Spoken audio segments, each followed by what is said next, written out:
राधा नामक एक लड़की की शादी होती है। गांव वाले उसे आशीर्वाद दे करके ससुराल भेजते हैं। वो ससुराल जाती है और बड़ी खुशी से रहती है।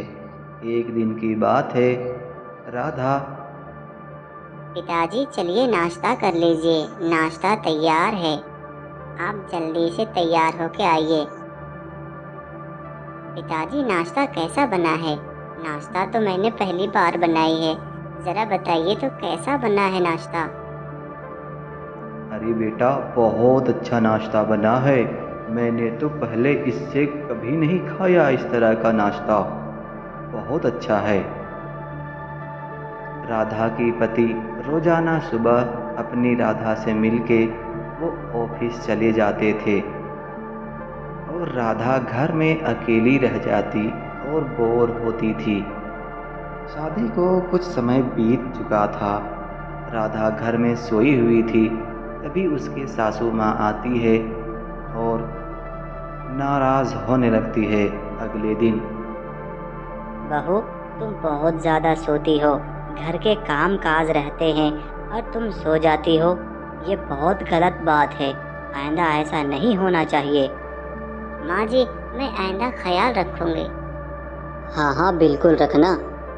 जी माँ जी, जरूर रखूंगी ख्याल में। राधा को अब घर याद आने लगा था, माँ बाप याद आने लगे थे और सासू माँ की रोज रोज डांट सुन के वो और भी बोर हो जाती है। एक दिन सोचती है कि अब मैं बाबूजी के पास मायके चली जाऊंगी और फिर मैं यहाँ नहीं आऊंगी। चलो, कल ही सुबह मैं मायके चली जाती हूँ और फिर नहीं आऊंगी कभी।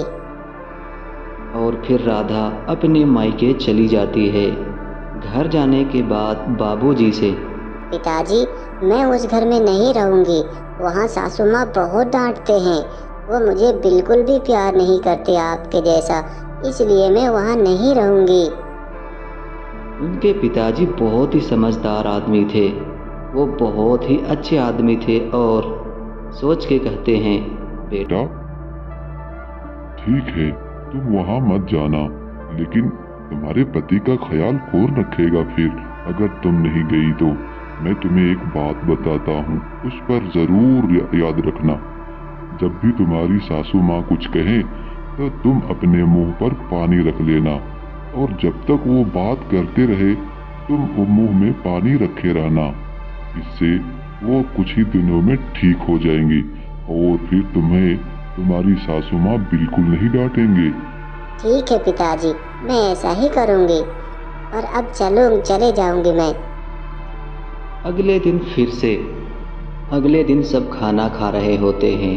तभी सासू माँ कहती है, अरे बहू, ये तूने कैसा खाना बनाया है? इसमें तो नमक बहुत ज्यादा है। तुम हमें मारना चाहती हो क्या? हाँ हाँ, बिल्कुल भी बहुत ज़्यादा नमक है। ये तो बड़ी बेकार खाना है। कितना गंदा खाना है, मैं नहीं खाऊंगा ये खाना। सासू माँ गुस्से में उठ करके राधा की कान पकड़ के कहती है, हाय, मेरी तो जिंदगी खराब हो गई। मेरे बेटे की तो तूने जिंदगी खराब कर दी। अब मैं क्या करूंगी? तुम जाओ यहाँ से। राधा अपने पिताजी की बात को याद करते हुए वो खामोश रहती है और कुछ भी नहीं बोलती। सासू माँ बोलती रहती है, उसे डांटती रहती है। राधा वहाँ से चुपचाप अपने कमरे चली जाती है, कुछ भी जवाब नहीं देती। सासू माँ को ये बात बहुत अच्छी लगती है और कहते हैं, वाह, मेरी बहू तो बहुत अच्छी है। उसने मुझे एक बात भी जवाब नहीं दिया। अब मैं उससे बहुत प्यार करूंगी।